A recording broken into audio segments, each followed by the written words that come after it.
Okay.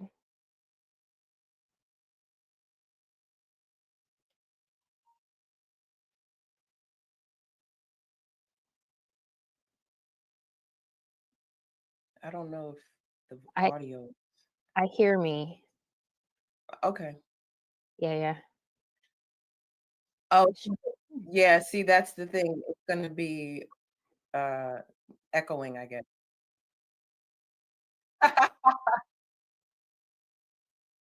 Okay. I'm gonna mute that. It looks like it's going. Yeah, it is. Yeah, Oh, I'm muted. history buff. Good to see you, Easy. All right.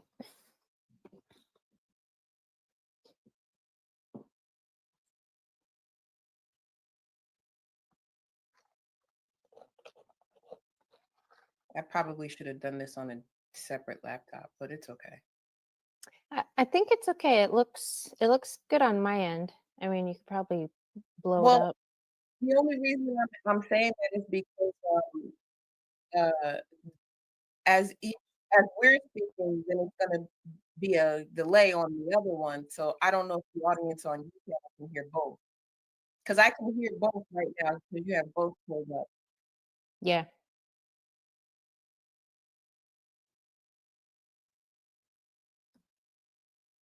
I muted mine. Yeah. I muted yours on mine. People are probably like, "What is What going is on?" going on? Right. We're trying to stream this on Toya's channel as well without paying for StreamYards. I think it's good Right. though. I just put the link in my chat, so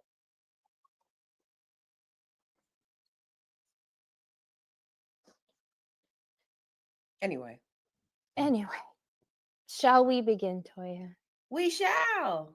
Good. Good morning. Good morning. Yeah, you have a good morning shirt. You are a morning person, aren't you? Well, I thought we could have a discussion on well, all the things, I think.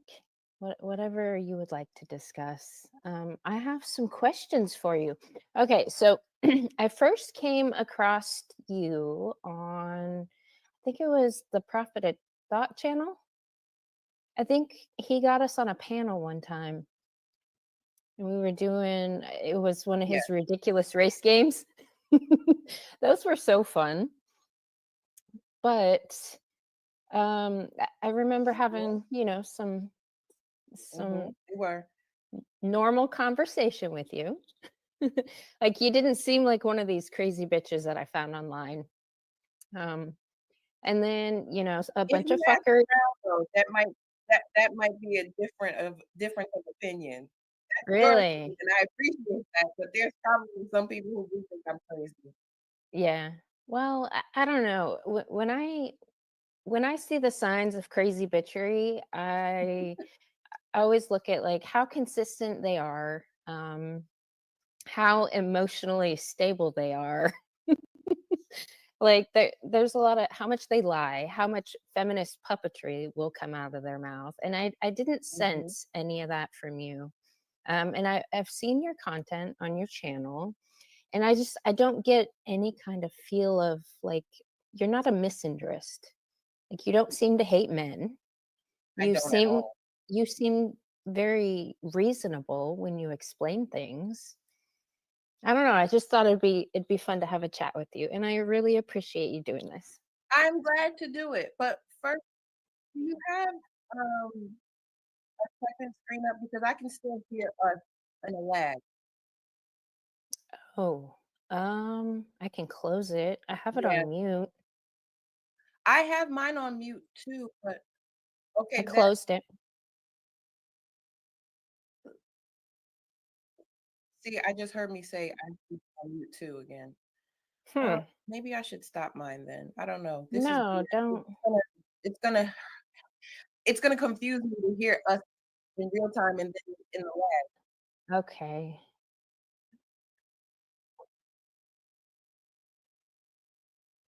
Okay.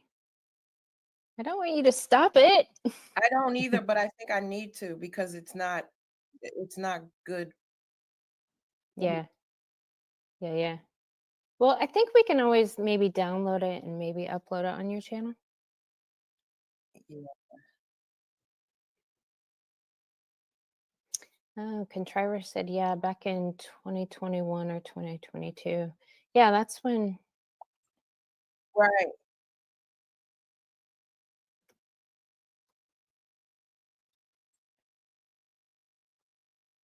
Yeah, see on my channel, they're saying my sound is muted, so they can't hear us, but for some reason Oh, I can hear us twice.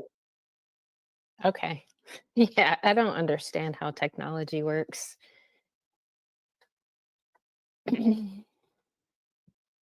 Oh, that's why. Never mind. I got What? it. It's because I had your YouTube up. That's why. Oh, I figured it out. My bad. That was all me. Okay, we're good now. We're good now.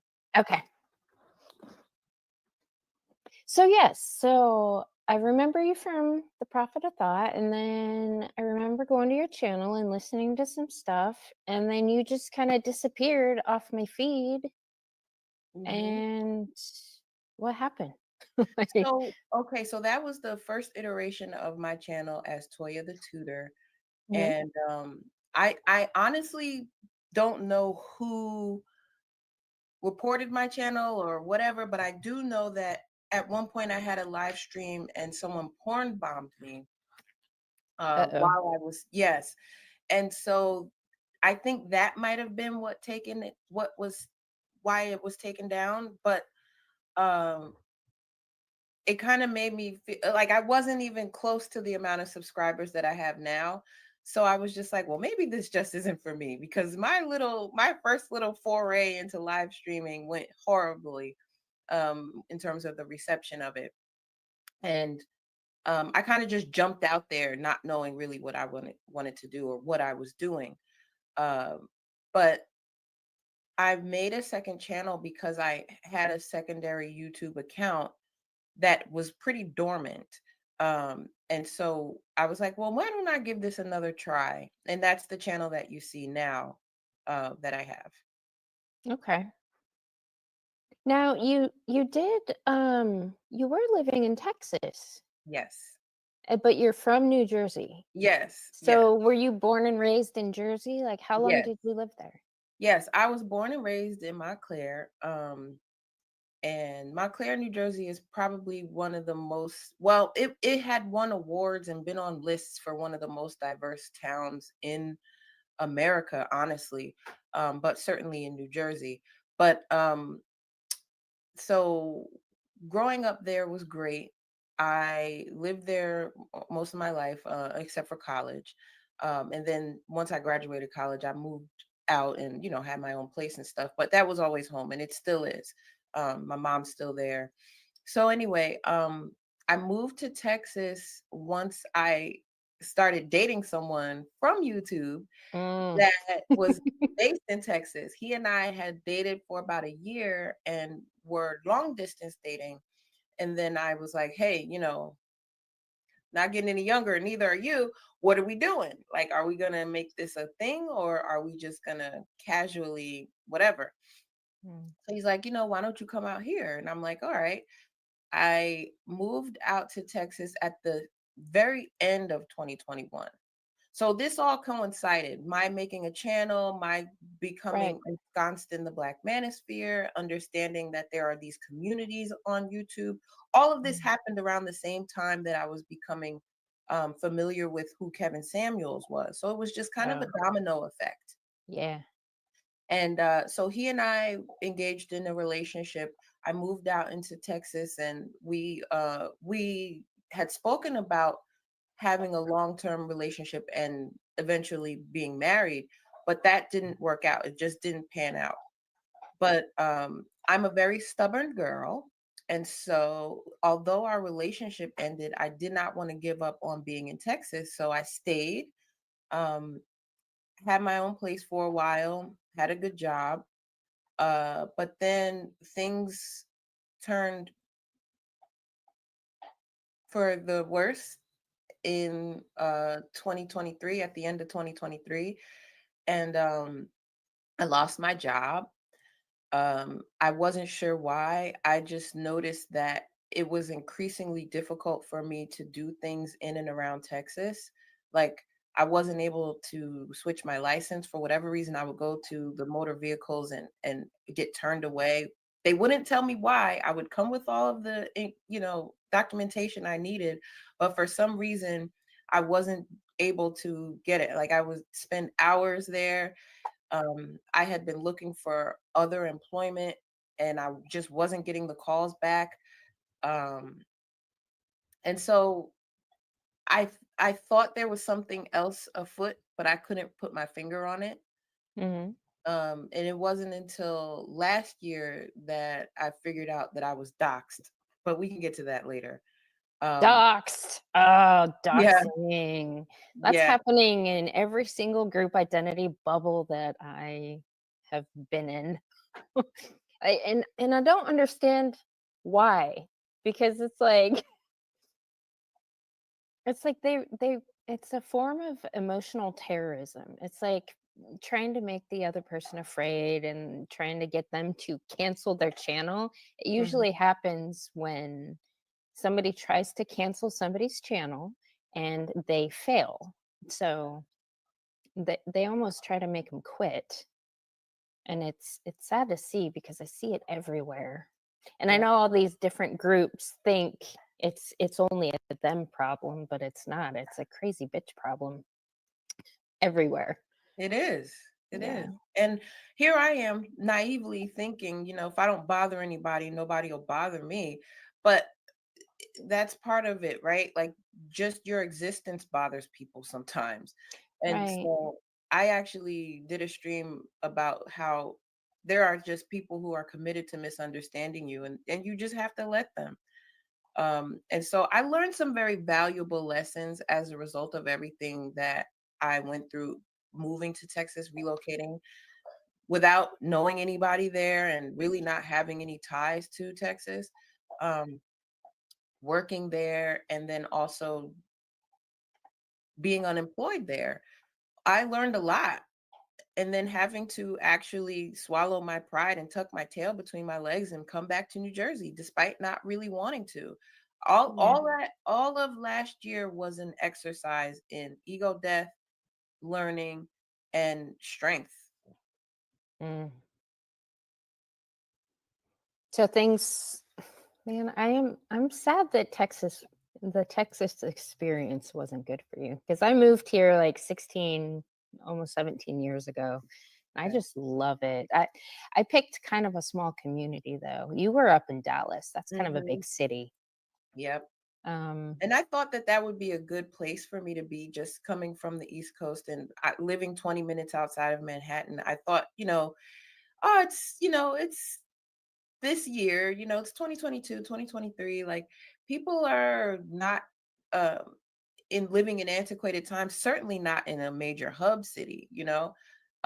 But I was a little wrong about that. I think I was a little overly optimistic about my reception. mm, Um, and so, even working in the corporate spaces that I was in, I experienced, I won't say overt racism, for sure it wasn't that, but it was definitely some things that had me questioning, like, huh, so I guess I'm not allowed to say these things or do these things or be in these places without some sort of um liaison, I'll call it.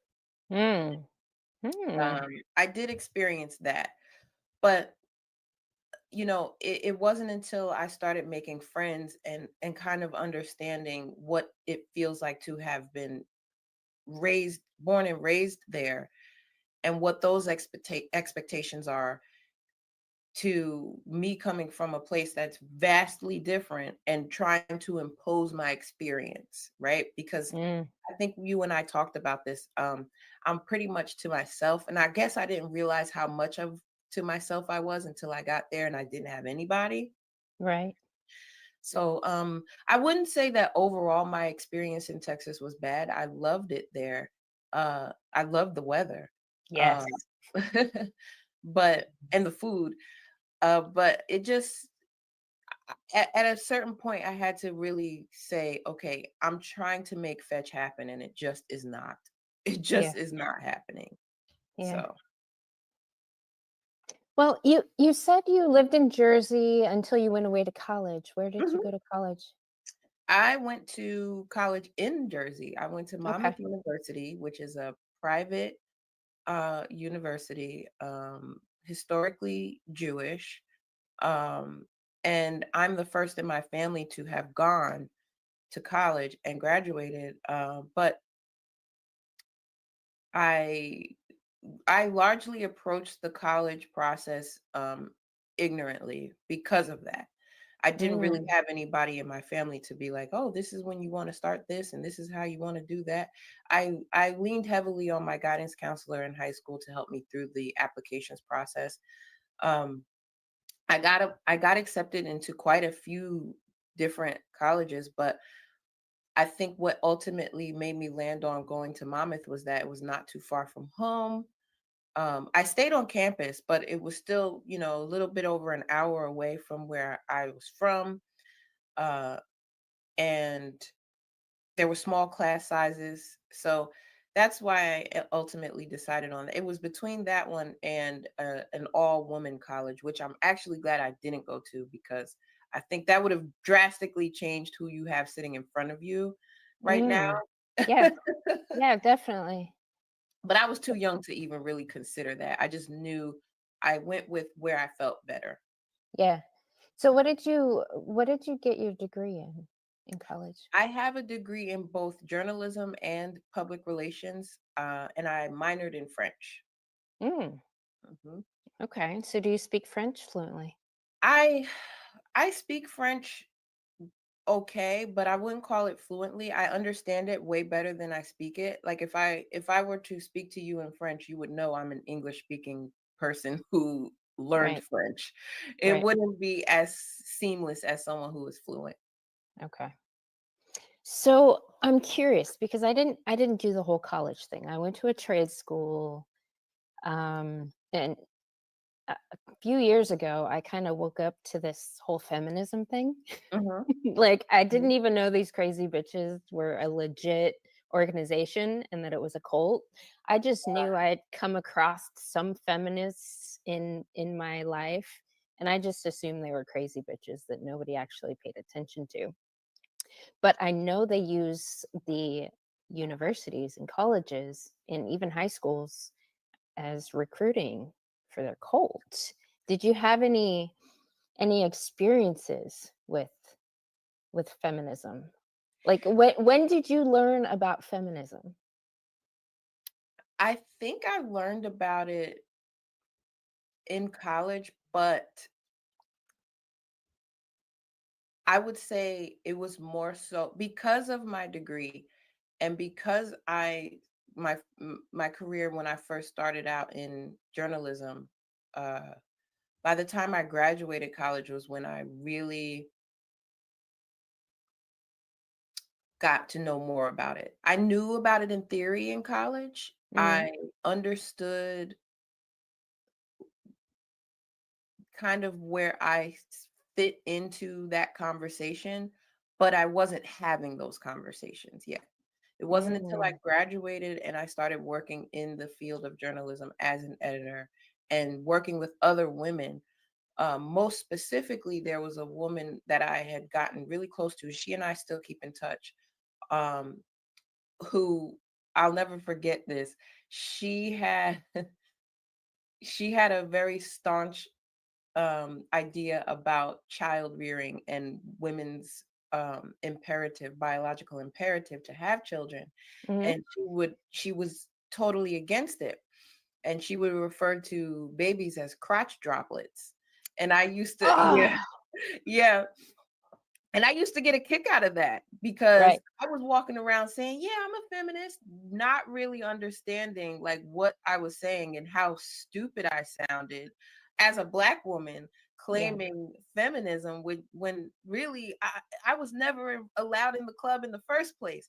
But those were the times when I started to kind of peel back the layers of what I had been taught, because in college, I think you are indoctrinated to believe that this is this powerful thing that you want to be a part of and take up the charge and, you know, burn men at the stake and your bras too. Like, it's this Right. cute thing that you think you want to be a part of because you have boobs in a box, and it's like, no, do a little research. Actually, you might want to look that up and see what it meant before and how it has come to pass now. So, Mm. So in your research, what did it mean before? I think for me it was just this all-encompassing term about women's empowerment. Right. I think that's how in college they kind of acculturate you to it. I don't know. I don't think that I had a grasp on it the way it should have been. So did you have classes that were like feminist classes that you had to take for your No, degree? No? no, I didn't. No, I think that was an option, but I didn't have to. No, that was Mm. never mandatory. Um, but and I wasn't really interested in taking those classes, to be honest with you. Yeah. Braxton. Braxton's from the South too. Okay. I don't think understands the slang box. I know what box is. I was just trying not to be crass. Oh no, this channel's all about saying all the things. Okay, so college experience, you did not get recruited into the feminist cult. No, Okay. no. But I think that goes along the lines of, and I've said this on my channel before, I'm an only child, so it's very hard to coax me into something that I already don't feel a part of. Yeah. Um, and so that was also the same stance I had on sororities.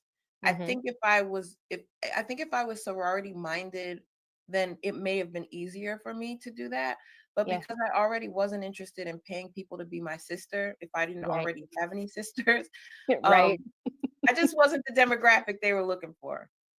Oh, that is interesting. I never made that correlation, like, because Yeah. a lot of the clients that I've had in the past that were all sorority sisters, they were part of bigger families. I don't recall any of them being only children. That is Oh, interesting. Yeah. yeah, I think there's something to that. Yeah. I'll have to think on that some more. Well, so you went from Jersey to Texas, back to Jersey. You started Mhm, a new channel because you lost mhm. your old channel. Yep. So what are you doing with your new channel? So with my new channel, I kind of I kind of wanted to see where the journey took me before I decided on what direction I would go in.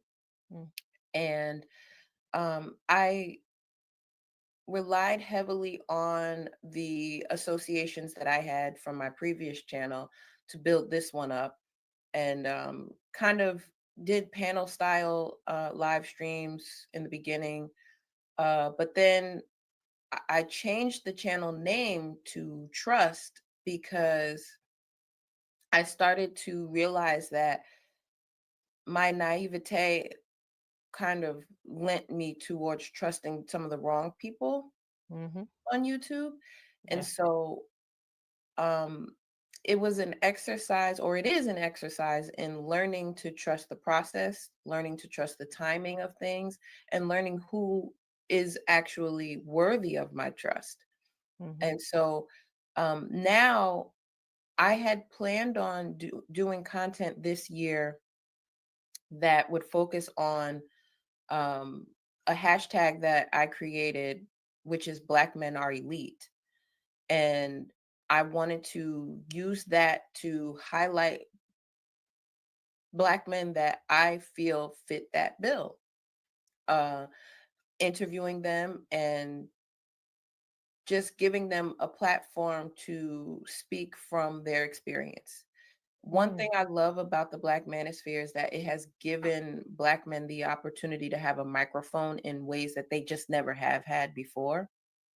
And so I've created relationships with men here on YouTube that are fruitful. I've learned a lot from. mhm. Being raised by my mother and my grandmother, I largely missed out on a male voice in general, not Yeah. not even just a Black male voice, but just a male voice. And so my mom didn't get married until I was in my 20s. And so by that time I had already been raised, you know? So it's like I found solace in understanding that, hey, there's this community on YouTube where Black men get together and talk to each other about their experiences and about what life means for them that I had just never been exposed to before. And so, juxtaposing that with my background in journalism, I really wanted to take this opportunity on this channel to highlight, hey, let me ask you some questions that maybe people aren't asking you, but or they Mhm. maybe never thought to ask you, and highlight the ways in which I have benefited from the benevolence of Black men. And so Mm, that was something I had planned to start doing in January. It did not happen because I was dealing with just the previous year and trying to get back on my feet and all that stuff. It took a back seat. Right now I'm just locked in on still getting on my feet. I'm working again. As you know, I'm acclimating to a new schedule and things like yeah. that. So I haven't been able to roll out those plans, but I do intend to. Mm. Yeah, that sounds good. I like that. Oh, it looks like you have do you know this person? Yes. Hey, Okay. soul.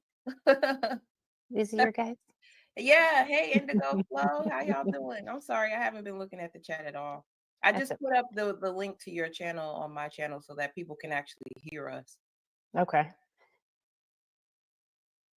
Well, so with your background in journalism, is there stuff that you see going on in society that journalists are doing that kind of bother you? Yes. Yeah? Yes. It's actually why I no longer am employed as a journalist. Okay.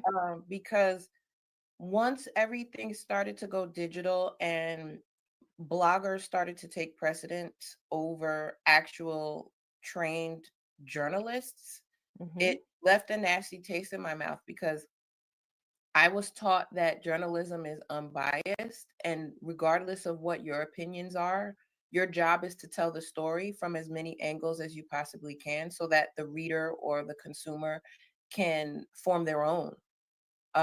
And so, with blogging becoming more prevalent, and now it's pretty much the preferred way of people getting their news, Mhm. it cheapened journalistic integrity. Mm. So you think the bloggers did something to the integrity of the journalists? I don't think the bloggers did. I think the bloggers were gonna be there regardless, but I think Mhm. the way that people like to get their information changed. And so where I think in previous years before the internet became the behemoth that it is, you Mhm. would actually see people sitting down at the kitchen table reading a newspaper or a magazine Yeah. and earnestly trying to view things from a perspective that they probably hadn't considered or wouldn't have access to otherwise. Now, because blogging is so prevalent and so niche, you have the ability to just go to this blogger for the information that you like to or want to hear versus being exposed to something you wouldn't have been considering previously. Yeah. Because I think newspapers were really great in that you had writers from all walks of life telling stories of people that they didn't know, but also you had the opportunity to read these stories and kind of be placed in these communities that normally maybe you would never stumble upon. Right. Yeah, every I mean, I can remember even when I was a kid, my nana, I spent a lot of time with my nana growing up, and Me too. she would be playing the news, and I would listen to these people on the news, and I'm like, "Ugh," like it was kind of creepy to me, and how I would see my nana react to the story after story after story of fear mongering shit. I'm like, man, why do you watch this? It makes you feel terrible. Like it almost made her reclusive to a Mhm, point where she was kind of afraid to like, mhm, go here and there. And I'm like, like I saw it firsthand, the emotional terrorism that mhm. these news stories, a lot of them were like bullshit.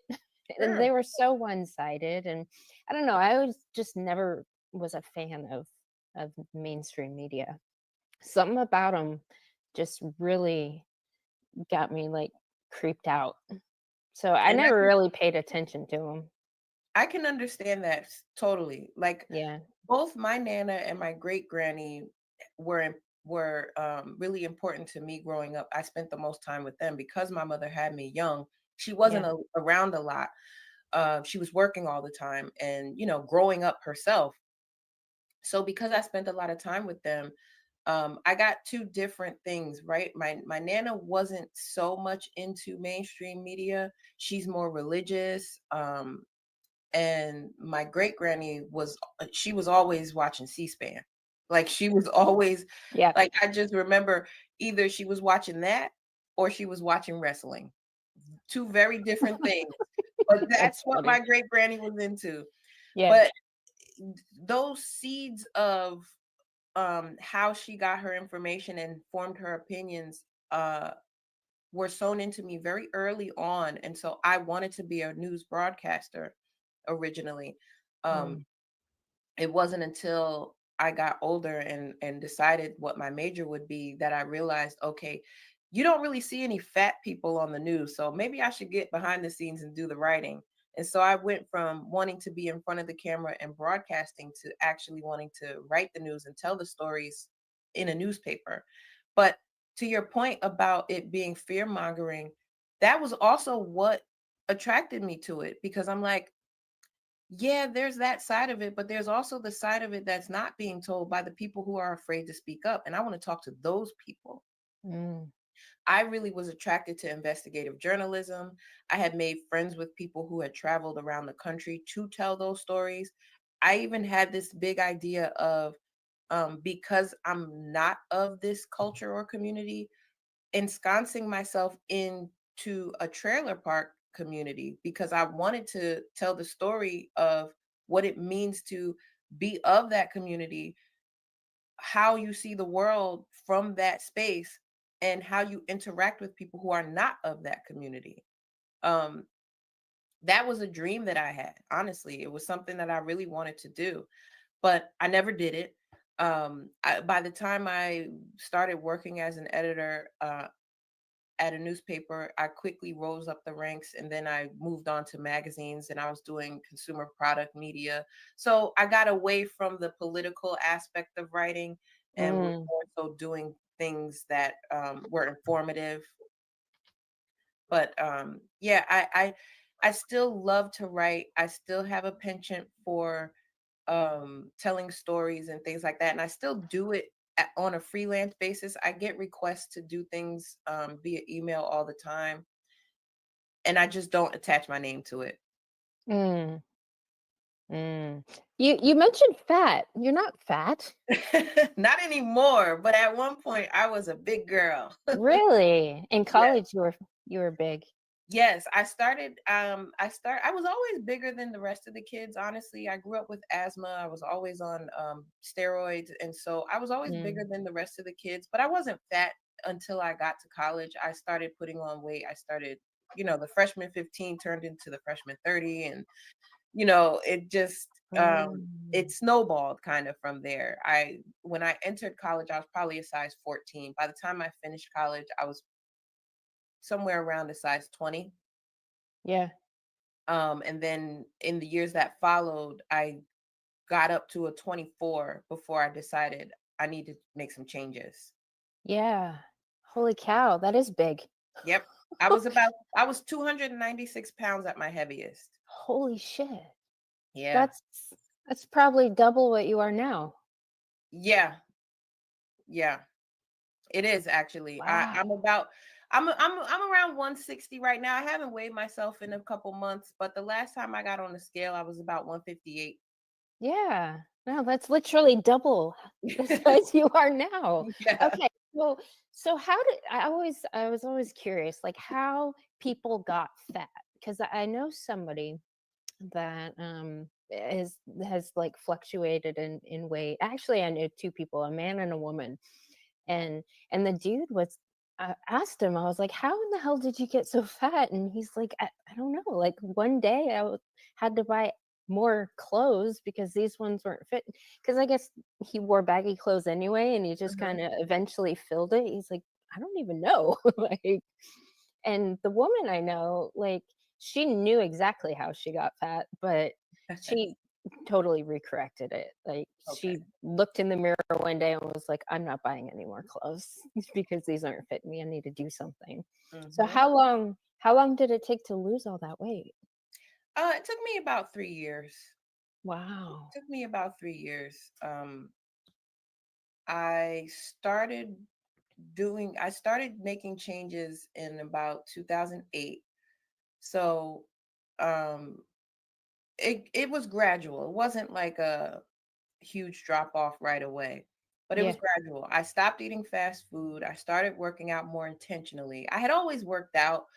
I had always been active, never even at my heaviest, I was still like enthusiastic and moving around and stuff, but it wasn't until I got to my heaviest that I started to realize it was harder for me to be physical. I Right. started getting like my ankles would swell up and I'm like, "Whoa, what is happening? Why are my ankles swelling up?" And why am I'm now buying muumuus because I don't want anything clinging to my body like, you Right. know, so, and now I'm like, in my 20s, and I'm like, there's no reason for me to be walking around like this. And for me to be with my group of friends and see that the reception that they're getting is very different from the reception I'm getting. Like my nickname at one point was Auntie. Like people thought I was my friends' moms or aunts. And I'm like, and it was sheerly because of my size. It Right. wasn't because I looked older than them. It was literally because I was so much bigger than them. And so Right. that's what kind of got me to wanting to make changes. But like you were just saying about your friend, you have to be intentional. It can't just be from a vanity standpoint. And I really did want to live a long life and I wanted to enjoy life. I didn't want to walk into places and scope out the chairs in the place and decide whether or not I could sit in them. Yeah. Those are very real thoughts that I had. And for me, um, because of some other things that happened in my childhood, I think the weight was kind of my armor.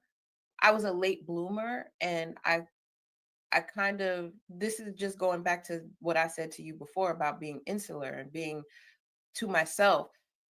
It helped me to stay there. It was a comfort for me. Mm. And so once I started to lose weight, it challenged all of my ideals about putting myself out there and being seen for who I actually was rather than discarded for being the fat girl in the group. Yeah. Yeah, yeah. Hey, I think you have some more people in here. Our sister George, Hey, Sister actually. George. Yeah, I see her. I remember her. Let's see. There was a stream you did with someone named Billy the Goat breaking down a stream of SKC and I. Do you still have that video? Yes, I do. I have every single stream I've ever done. I recall Yeah, that one specifically, Sister George. It's on my I don't channel. recall that one. I'd love to see that one. I love that Oh, yeah, I Sister know. George makes great content. Yeah, yeah. Well, there was a bunch of manipulation and toxic female nature that we were dissecting a little bit. Okay. SKC had a little struggle session at Sister Uh-oh. George's. Yeah. But yeah, Sister George, it's on my channel. Feel free to take it. Hmm. That is crazy though. Uh, that is such a so it took you 3 years. So how long have you been not fat? I would say since 2011. Okay. Yeah. And you feel better Oh, I all do. around? Oh, I Yeah. do. I do. Now I feel like it's weird because I still feel like that person even though I'm not her anymore. And I think that people um I have to remember that when I meet people now, they don't know her. They have no idea that this was who I was at one point. But it was so much a part of my formative years in terms of coming out of my shell and no longer being a late bloomer that I hold her very close. Mm, I hold Fat Toya very close because it was so much of who I was, and I got to experience life from the eyes of a fat person. So I was very observant. And so now that I'm not, I think people are surprised at the fact that uh, I don't lead with that. I don't lead with my body, so to speak. Necessarily. I didn't lose weight and just start wearing skimpy clothes and like wanting you to see like my physique. right. Even now, sometimes I'll wear something sexy because I'm still a woman and I like to feel sexy, but it's never been about, hey, look at me, I lost all this weight. Right. Right. I'm Right. I'm very much like, though I call myself the worst ex-fat person ever because I don't have sympathy for people who just won't make the changes Yeah. because I've lived it, I've had to do it, and I know if I can do it, anyone can do it. Yes. You just really have to make the decision that it's more important for you to be here and be healthy than it is for you to sit and eat more. Yeah. Yeah, I've seen recently, I guess this one super fat chick was like suing Lyft or Yes. something because like Yes. what the hell? The dude was just like, "No, you're not gonna fit in my car." Like, And he wasn't wrong. He right. wasn't wrong. I posted about it on Twitter and I posted an old picture of myself and I'm like, listen, for reference, this used to be me. And I agree with that Lyft driver because like if no one around you is holding you accountable, then the people that you come in contact with at least should do you that solid. Listen, Yes. Yes. order the XL. If you know that it's going to be tough for you to stuff yourself in a sedan, order the XL so that you and I can both be confident that I can get you where you're going and you could get in and out of my car without assistance. Yeah. Yeah, you mentioned people around you to hold you accountable. That's Mhm. that's something I've been thinking a lot about because I have this idea that okay, yes, feminism, this cult, all these crazy bitches, all these mentally ill fucking psychos that get away with doing all these things. Yeah, there's some blame there. But I feel like I put more blame on the enablers because there's so many more people around every single one of these people that let them do the things. Right. And Right. I don't know when in our society probably because I don't really experience it too much in my community, like, the people I associate with are pretty vocal with each other, like, if somebody's messing up, somebody'll check them real quick, but Mhm. there's a lot of people that don't, I guess, maybe have a tribe of people they rely on for feedback. Right. It's Right. either that or their tribe is just full of these enablers that are just like, "Oh, applaud, do all these terrible things with your life and your body, but you go you." Like, I don't understand, I think fundamentally what makes somebody choose a liar versus somebody that's willing to tell them the truth, because that's what it comes down to, right? The choice Yes. of the individual, the people you associate yourself with. Yes. That just it seems like a huge problem that needs a big recorrection. I agree, but unfortunately, we're moving farther and farther away from it nowadays. Like it's just um this placating culture that we live in now, Mhm. this participation trophy of it all. Yeah. It's like, like let's just make you comfortable where you're at. And there is something to be said for that, right? Because you have to start somewhere. But let's understand that where you are is probably not where you want to be Mhm. for any number of reasons, right? But Yeah. if you want to get to where you want to be, then you've got to change what you've been doing. And Yeah. if the people around you are saying, it's like with anything, it's like with addiction, it's like with abuse, it's like any of the faux pas where you're doing something wrong, but there's always going to be somebody there that says, "Hey, I do it too. Let's do it together." There's always going to be an outlet for you to destroy yourself. Yeah. There's always going to be takers. But Yeah. if you want something better for yourself, then at some point you're going to have to say, okay, these things that I've been doing, these things that make me comfortable, these things that don't grow me have to get addressed. I have to acknowledge that they're holding me back from where I want to be and who I want to be. And if I want to get to the other side and do something different, then I've got to let these things go. Yeah, something I've noticed in the men's communities versus the women's communities on the internet. Um the male spaces, they're more willing to tell each other if they're fucking up. The women's spaces, like what is it about women that don't like Contriver's saying, women don't Yeah, hold other women accountable. I agree with that.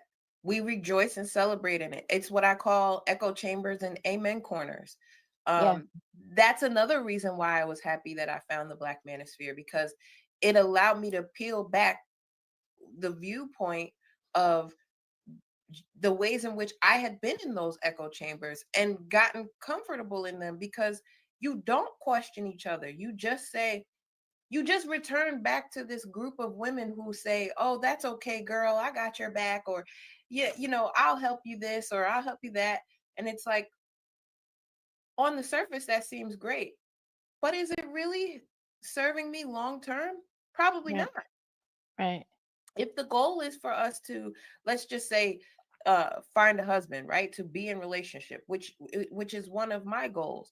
How am I serving myself by going and being around a group of women who maybe don't have that already in their lives, but also are committed to doing it themselves? Mm. Any number of things, just independence over everything. It's like, okay, that's the antithesis to what I'm striving towards. So Right. it becomes this comfort. And again, I let go of being fat as a comfort, and I'm not about to take on something else or put another cloak over me just for the sake of comfort, if that's not going to get me any closer to where I want to be. I've already Mm. I've already gotten over one hurdle. So maybe I should not add another one. Right. Yeah, if it's getting in the way of your ultimate goals. Do you think a lot of women today think that far ahead though? And are No, that goal no, oriented? no. They just think for the here and now. Yeah. They think for the moment. They think, what can I obtain with what I have, and how can I get more of it now? And that's another thing I had to learn. I think men are always thinking about the future. Men are always thinking about what happens down the road. Whereas we are just like, well, I see this lip gloss and I want it now. And because I have the money to, I'm just going to buy it. Right. Forgetting maybe in a week, you might need new tires. So perhaps you should not spend $150 on a makeup haul at Ulta, Right. because you're going to be mad when that bill comes due. You know what I'm saying? Like, Yeah. I I really have so much more respect for men and their ability to keep things stabilized when women bring a lot of chaos. We really do. We Because of our short-sightedness.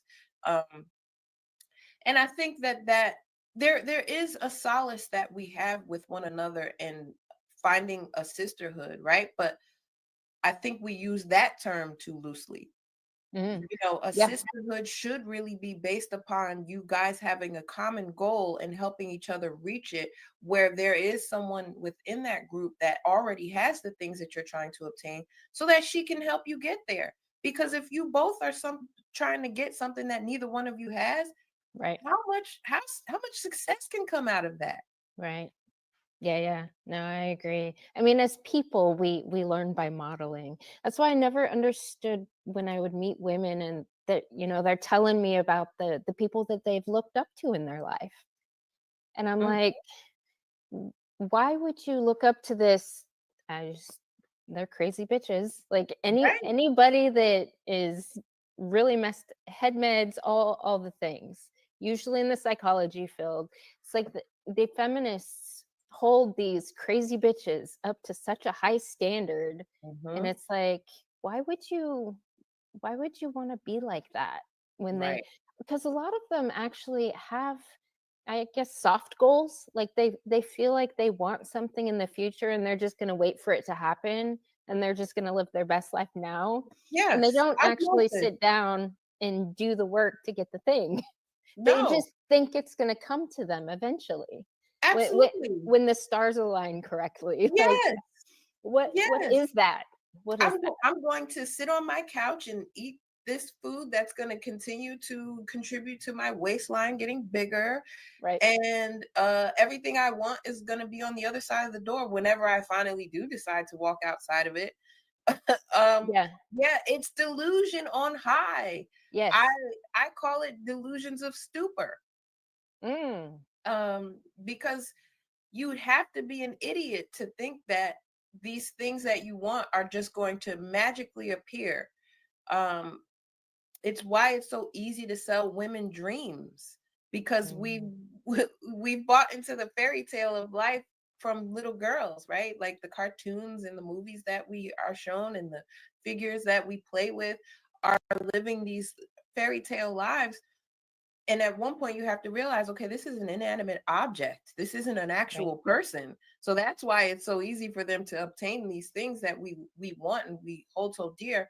But in real life, just as I did with weight loss, you really have to put in the work. You really have to be intentional. You really have to decide, okay, if this is what you want, what are you willing to do to get it? How are you going to go about it?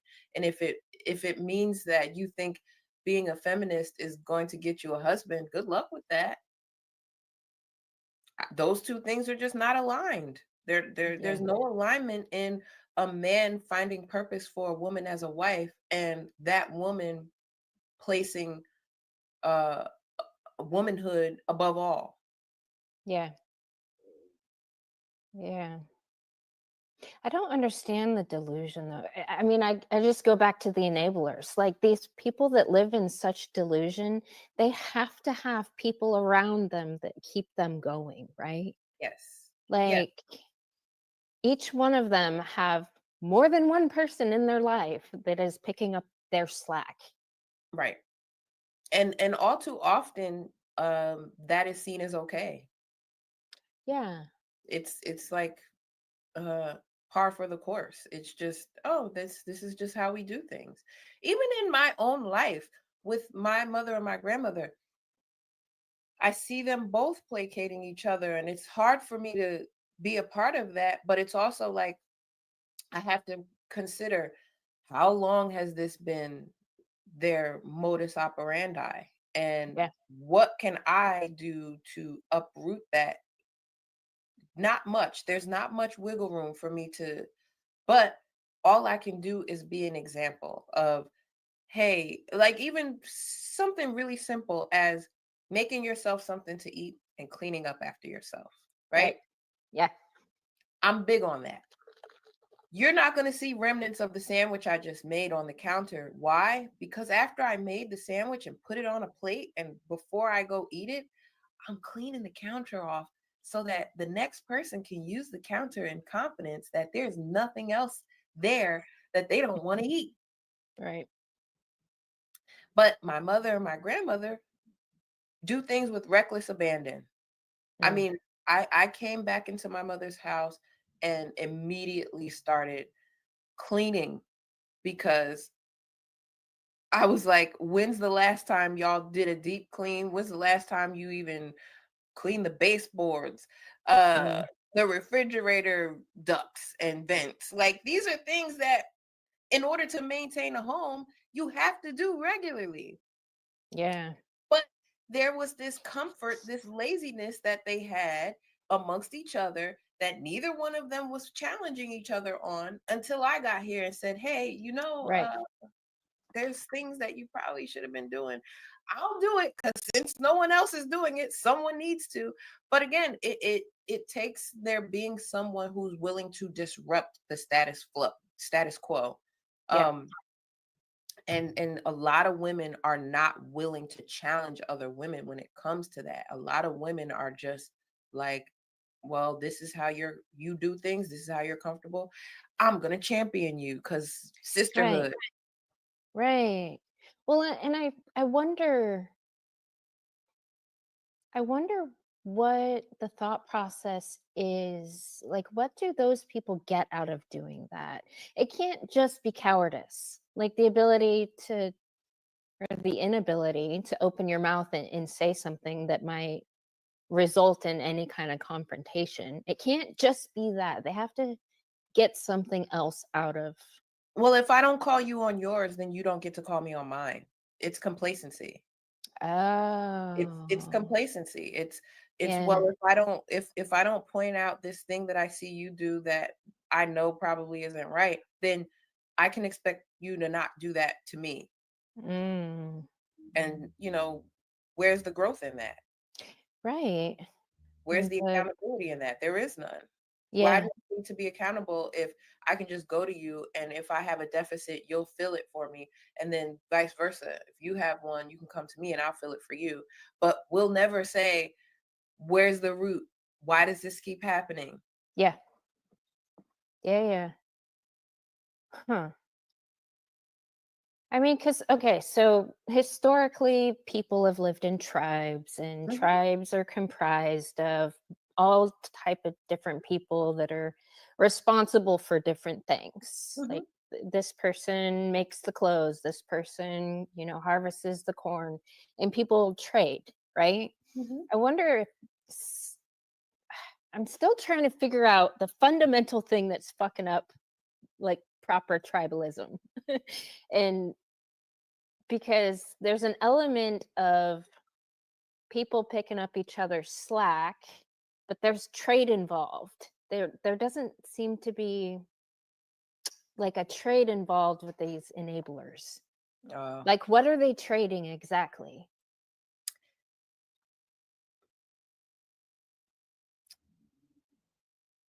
I want to say comfort, but it's deeper than that. Mm, okay. They're trading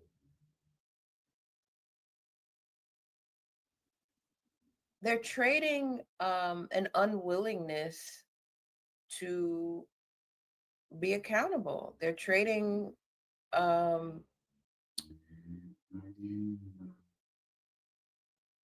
they're trading delusion. Mm, okay. Fantasies. Right. Fairy Okay. tales, Yeah. dreams, hopium. Short-term gratification. Right. Yes. Yes. Hmm. Because even when you talk about women who are really successful at their jobs and earn a good salary, right? Hmm. They have the ability to pay people to do the things that they don't want to do, Right. right? Exactly. And so when you consider that, it gives you the illusion that you don't have a need for companionship or a man. Mm, But if women were really honest about who we are when all the lights are off and no one's in the room, the truth is you do want that companionship. We all want that. No yeah. matter what it looks like. I'm not here to get into the politics of what that looks like, what your preferences are, so on and so forth. But as a living, breathing woman, I crave that. And I know I can't get that from my bestie or my cousin or, Right.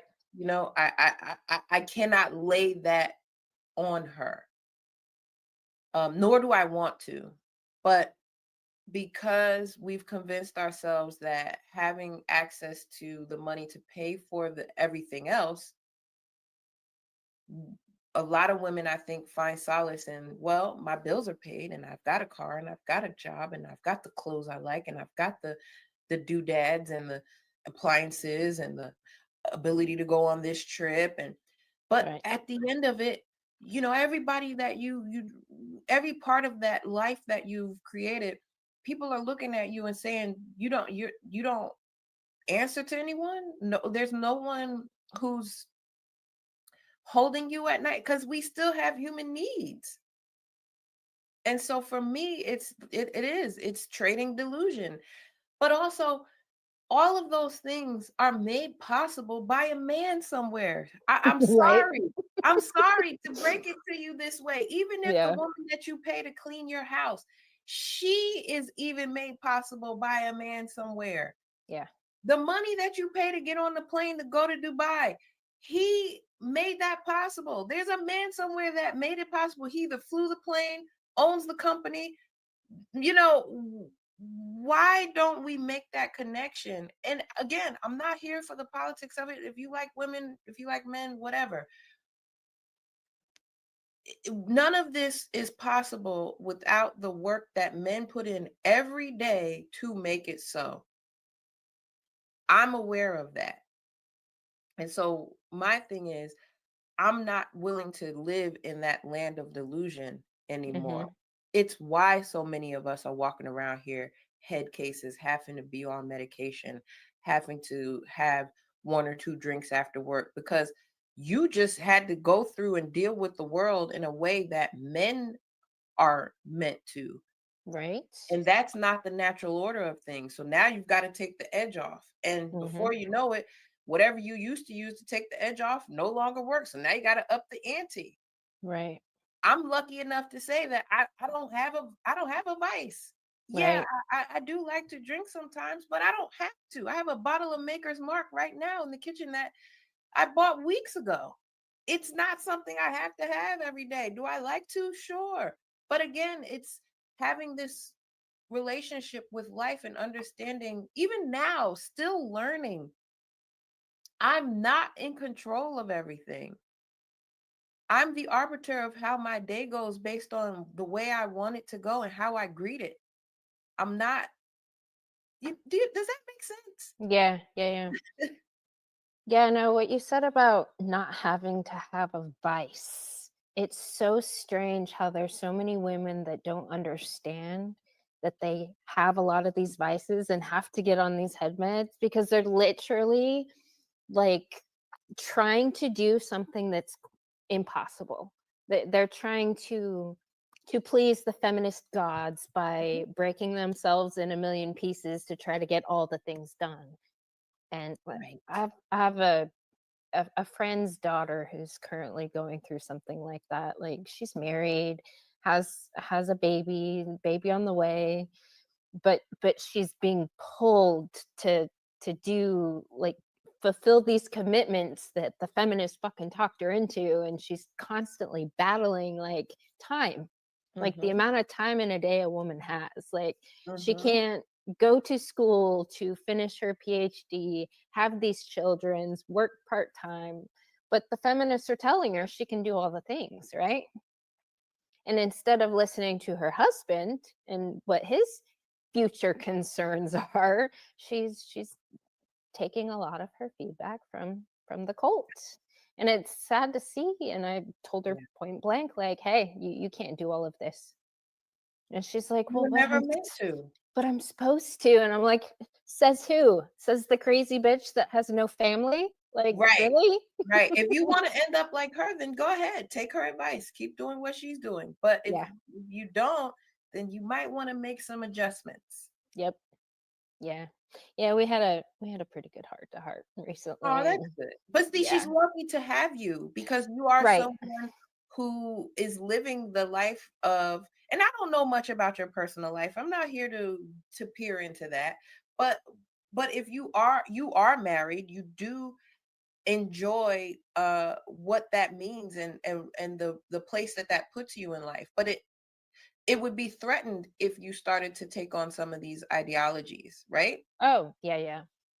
Yeah. So, she's lucky to have you. She's lucky to have somebody to say, hey, if you want your life to look a little bit more like mine, then you probably shouldn't listen to people who don't have any of what we have.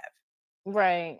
I mean, even a lot of these college professors, they don't even have any children. Yeah. And that's something. I have a neighbor she's probably in her 80s, and when JD Mhm. Vance was came on the scene and he was talking about, the cat ladies, Yeah. you know, make it the childless cat ladies, she got all offended about that. And Yeah. because she's 80 and her husband died about 6 years ago and she Hmm. has a cat. So just Hmm. in that context, she's like, "Oh, like, is he talking about me?" I was like, "No, no, he's No. talking about all these feminists that are in charge of educating our children, like, having a say Right. in what the education's gonna look like." Like, it totally a light bulb went off. She's like, "Oh, I thought he was talking about me," you know? Hmm. But she got offended about that, and I'm like, "No, you've been married, or you were married before your husband died, for 60 years, Right. and you have children and grandchildren, great-grandchildren, like, he's Right. not talking about you. It's these Right. crazy bitch feminists that we talk about." So, Exactly. yeah. Exactly.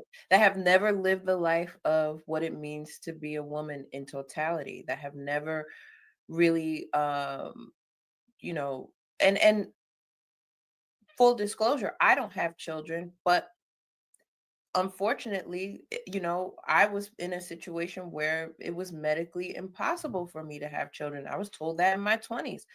Um, Mm, it wasn't until I got to the point where I had to have a medical procedure that I realized, wow, this isn't even an option for me. It's being taken from me, that I right.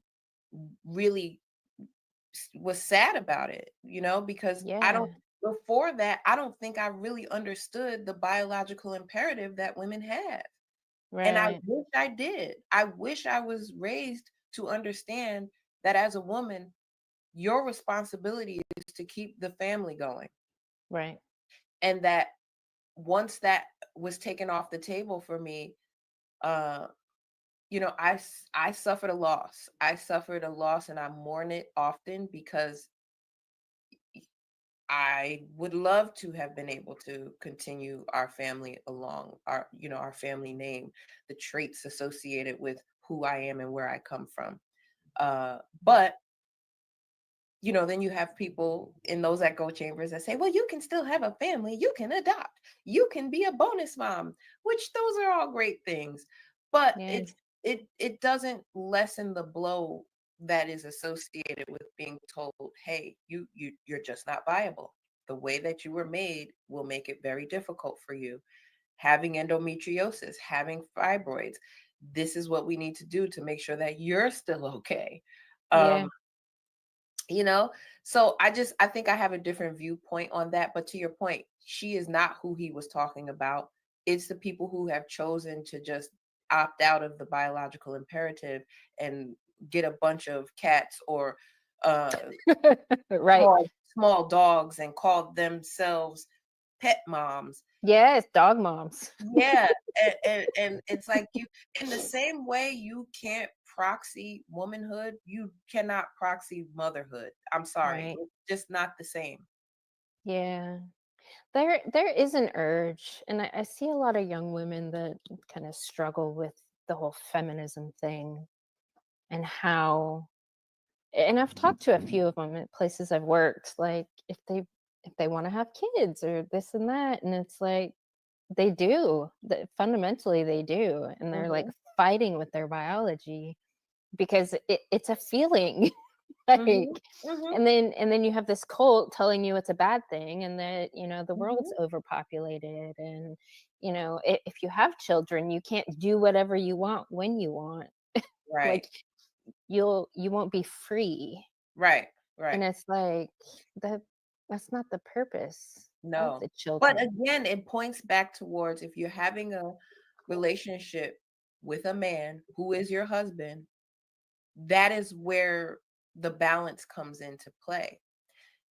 But no, if you're doing it all by yourself and you are coming up against every hurdle possible alone as a mother to raise a child or children, then no, it's not going to be the way it's supposed to be. It's not going to be the natural order of things. And that's why for me, I resented or rejected the idea of wanting to be a mother when I was younger, Okay. because I had a mom who had me young. I Yeah. had a father who opted out of being in my life.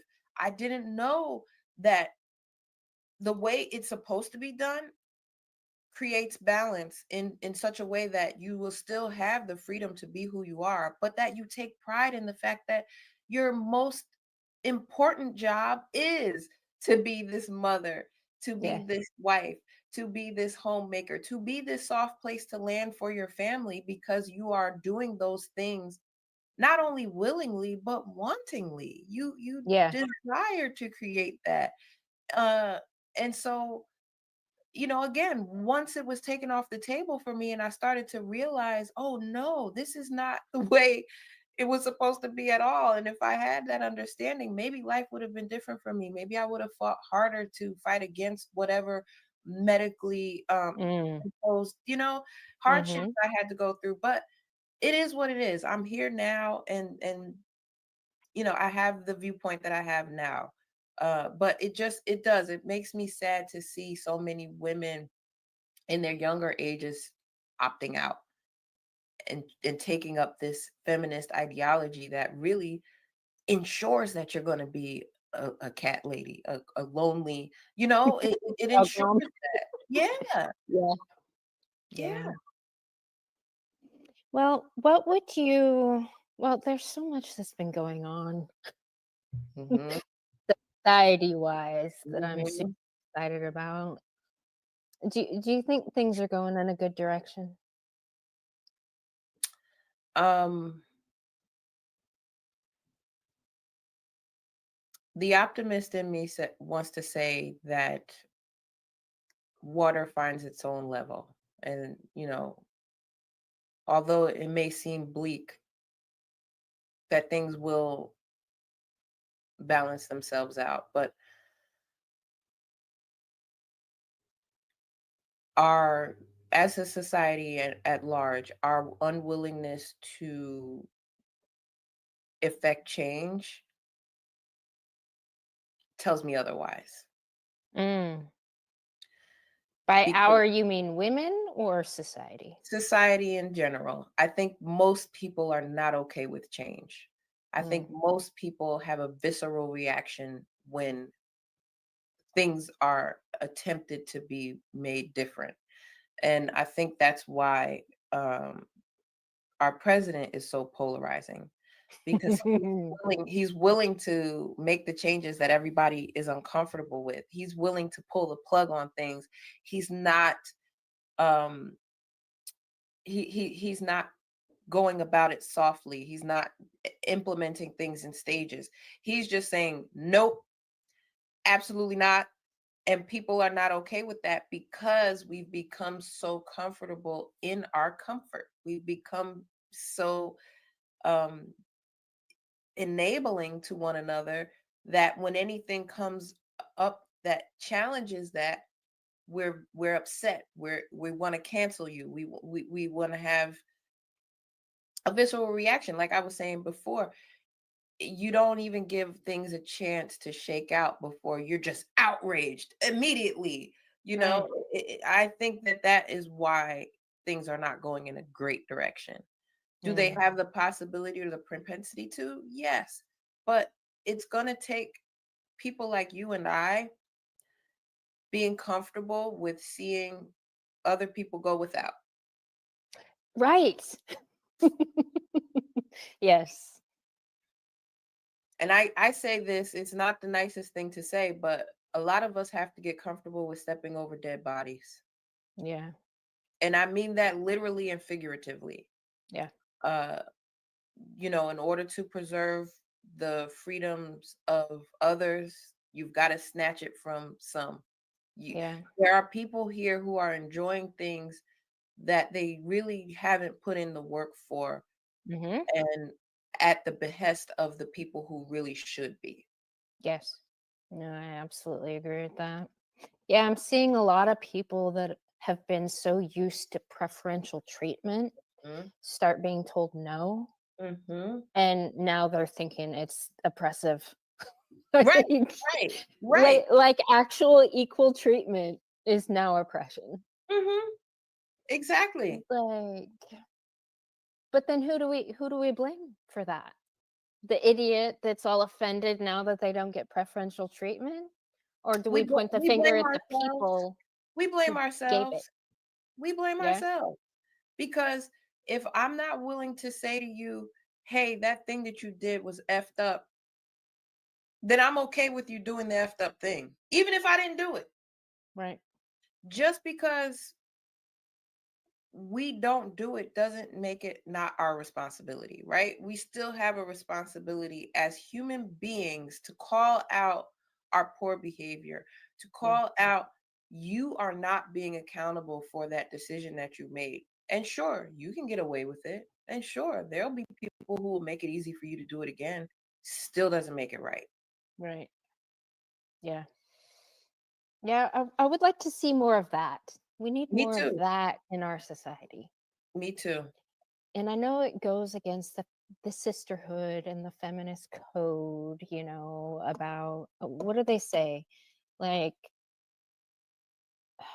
they want to shame you for pointing out somebody's terrible life decisions and try to inform them on like how that's going to affect them long term. Hmm. They try to shame that and stop that. Hmm. So what can we do to kind of combat that, you think? You've got to be brave. Mm.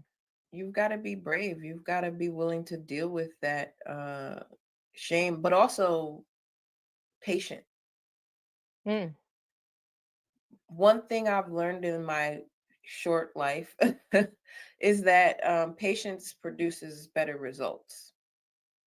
Again, going back to what you were talking about earlier about women wanting instant gratification, delayed gratification is so much more fulfilling. Mm. Having the ability to deal with, let's just say you and I disagree with something, for example, and I say to you, well, I think you went about that wrong. Hmm. Me being able to deal with the ire that comes on the other side of me pointing that out to you, and you maybe not liking the fact that I did that, but still having faith in our friendship and our ability to come back and converge at a later time will be so Hmm. much better than just trying to placate you in the moment because I still want to be your friend. Right. But are they really friends if they don't have? Right.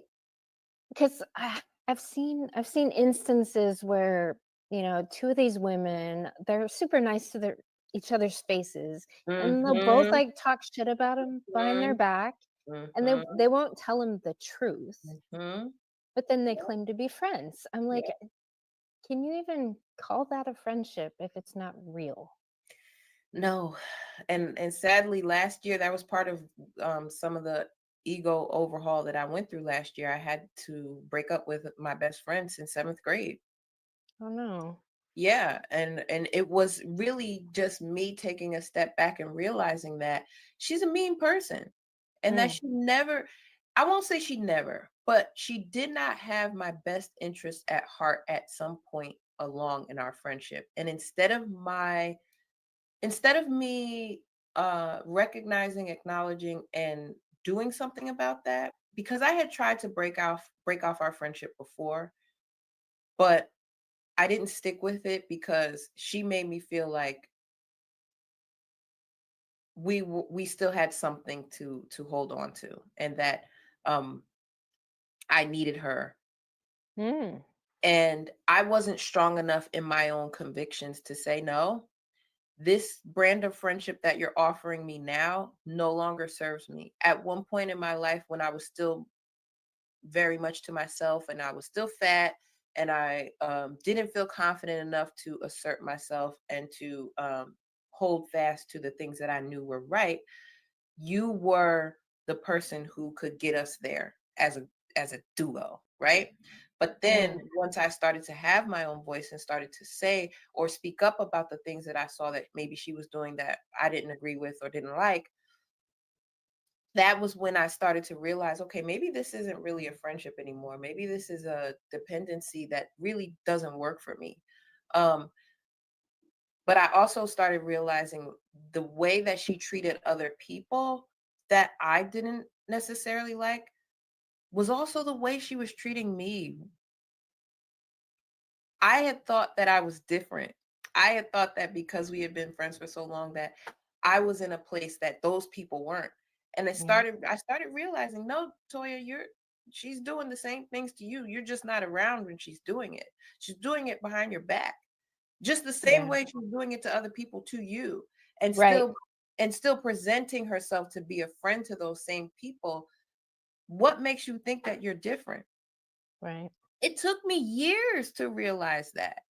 Jeez. Yeah, and again, because this was such a long-lasting friendship, that started when we were kids, I was loyal to that, thinking that I'm a good friend because I know all these things about you, and you've been there for all of these milestones in my life, and vice versa.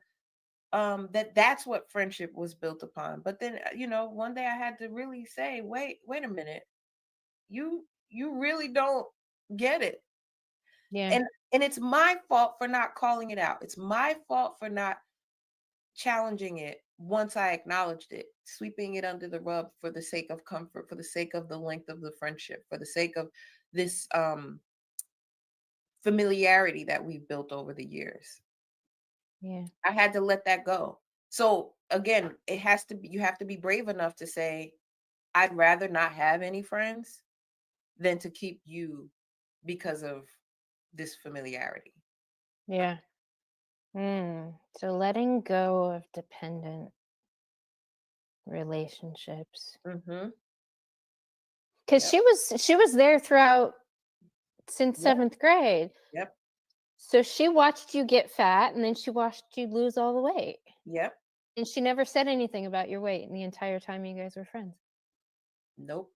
And It's even when we would look back at pictures, because we've got plenty of pictures together, yeah. and we're next to each other, she would say to me, "I never saw you as that big. I never realized that you got that big." And it's like, how? How did you not see that? How did you, Right. we could not go shopping for clothes in the same places. So all Right. those little things that you do with your female friends that, kind of, not that you have to be the same, obviously, you don't have the same style or the same likes, Right. but those things that make you bonded or keep you close, there were a lot of ways that we weren't able to have those experiences, and I was aware of them. I don't know, I can't speak for her and say that she was or wasn't, but a lot of her commentary after the fact was very much, "Oh, I never saw you as that. I didn't see you go through that." And it's like, but again, to your point, were you ever really friends? If that's the case, like, were we ever really friends if you didn't see those things, or you didn't, or were you just um enabling my complacency? Right. Right. Yeah, that's a good question. Yeah. Those are the tough questions that I think a lot of female friendships don't ask each other. Yeah. Yeah.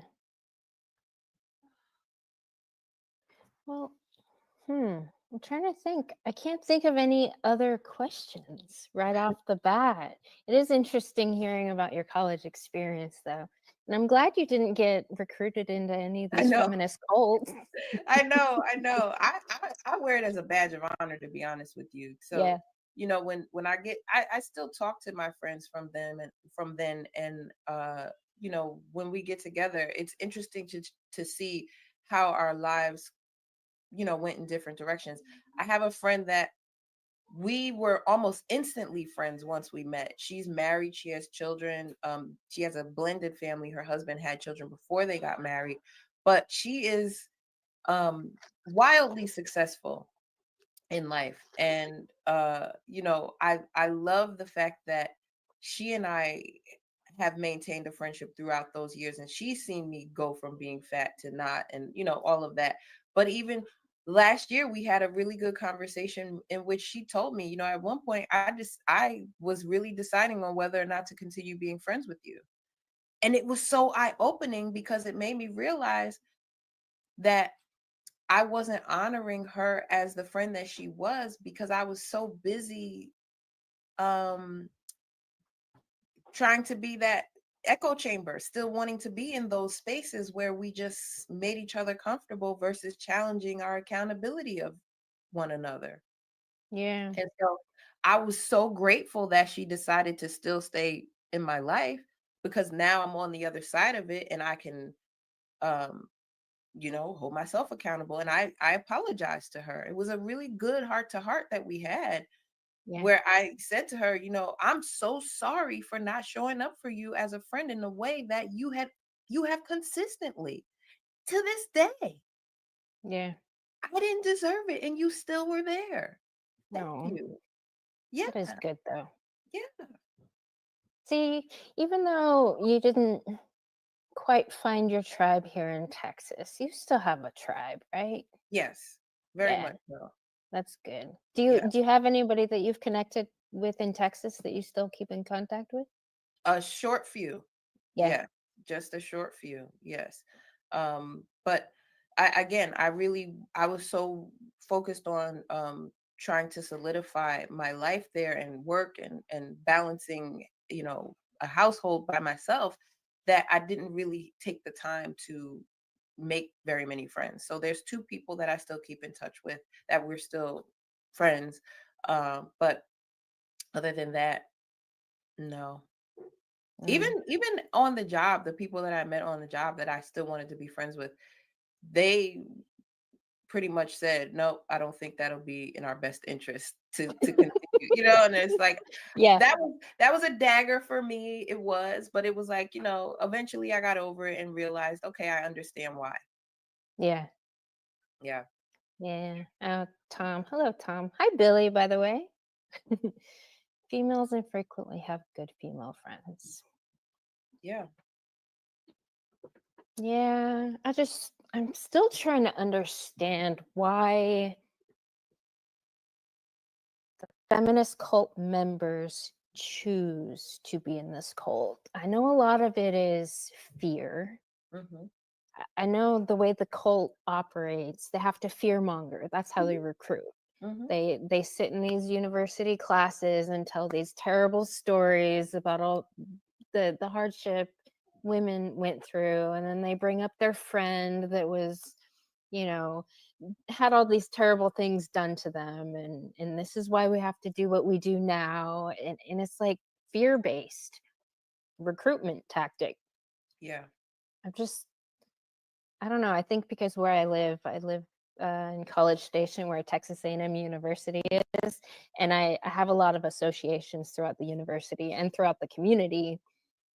And our age group, their kids are now going to college, so Right. it's like I've always been primarily focused on the universities in this aspect, but I think more so now that a lot of kids that I saw growing up are now having to deal with it. Texas A&M has been pretty good, but I have a lot of friends that are their kids are going away in other states to other colleges. Right.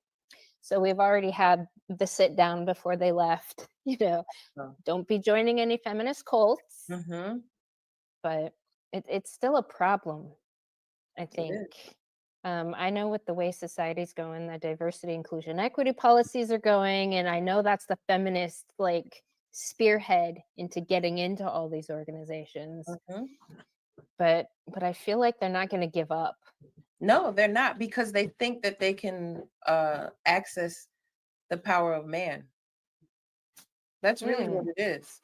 what is that? They think that there's this delusion that in in mass or in large number we can overturn what men do and have it for ourselves. Mm, yes. Well, if they get their hands tied behind their backs and gag them, they can. But even then, it's still a feigning. It's not a realistic thing. Yeah. Again, we are made differently for a reason. Yeah. We are not men. And no matter how hard you try, no matter what appendages you get put on, what Ugh. clothing you decide to wear, what people you decide to lay down with, at the end of the day, you were born a woman. Mm. That is not changeable. I don't care what you do. Like you said, you can tie all the men's hands behind their backs and blindfold them and whatever you want to do. That doesn't take them off the table as being men, and nor does it make you any closer to being a man. So you think they really want to be men? I think that's what it's rooted in. I do. Yeah. I think when you start talking about the um more staunch feminist groups, that really is what they're after. They're Mm. after having that semblance of being, and Yeah. it just won't ever be that. And I hate to break it to you, but try as hard as you want, wear all the flannels you want, get all the steel toe boots and learn all the trades, and you're just not going to ever be a man. You're not. I'm wondering if that comes from the other feminists lying to them, telling them that men have it so much better than women. Yeah, it's the same way the beauty industry gets us to buy mascara and foundation and things like that. Like, it's like, oh, you're not pretty enough without these things. So if I keep telling you there's a problem, you'll keep spending money over here trying to make it less of a problem. It's the same Mm. thing.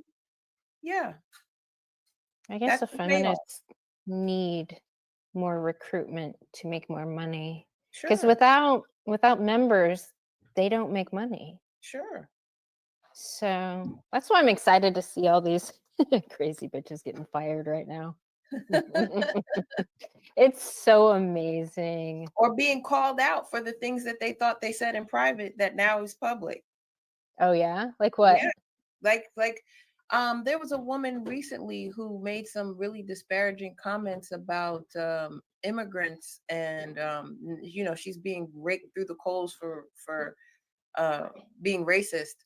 And she's like, I'm the furthest thing from racist. I employ these people and I help them get their papers. And it's like, well, in a moment of weakness, you said some really vile things and someone caught you saying them, and now you're trying to walk it back. And it's like, no, say it with your chest.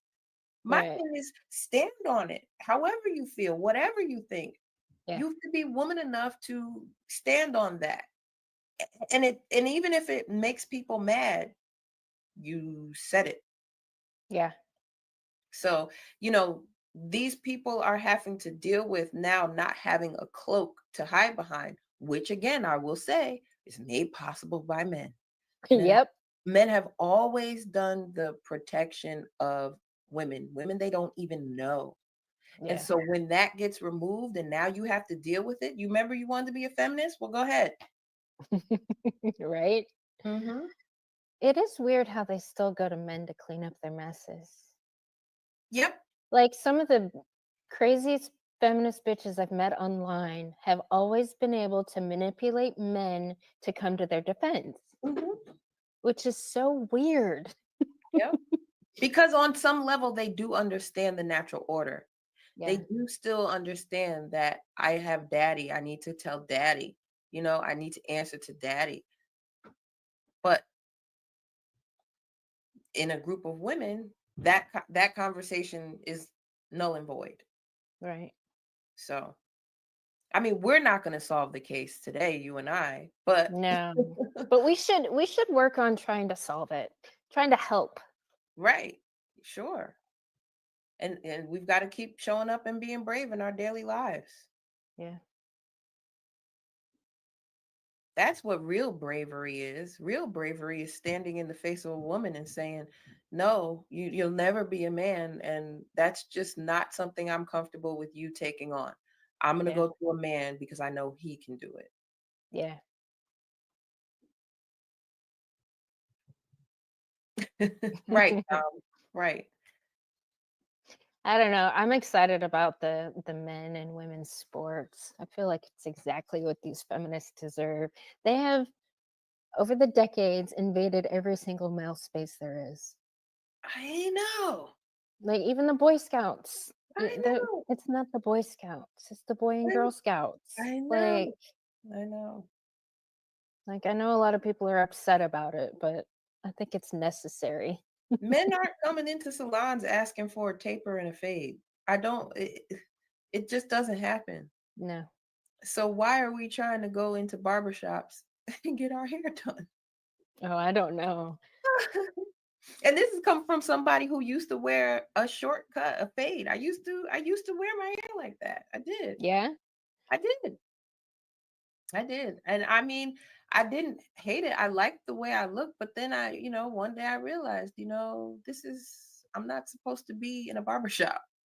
This is not this is not, I'm not this isn't where and I might not even be the most dainty or feminine woman there is, but I very much love my femininity. I love being soft. I enjoy what it is to be a woman.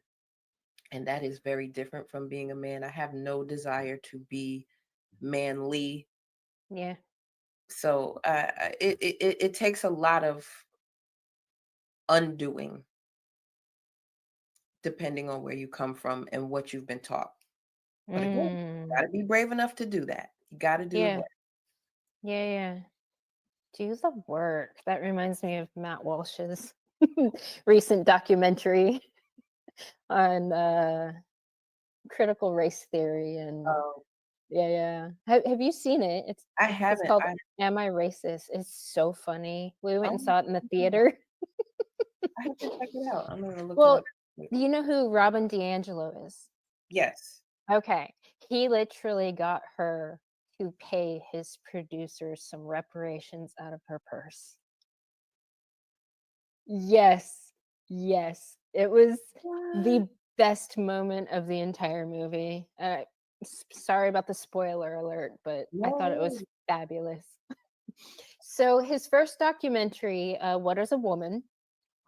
He talked to a lot of people in academia and in the medical profession and a lot of feminists um, to to try to get more information about this trans movement, right?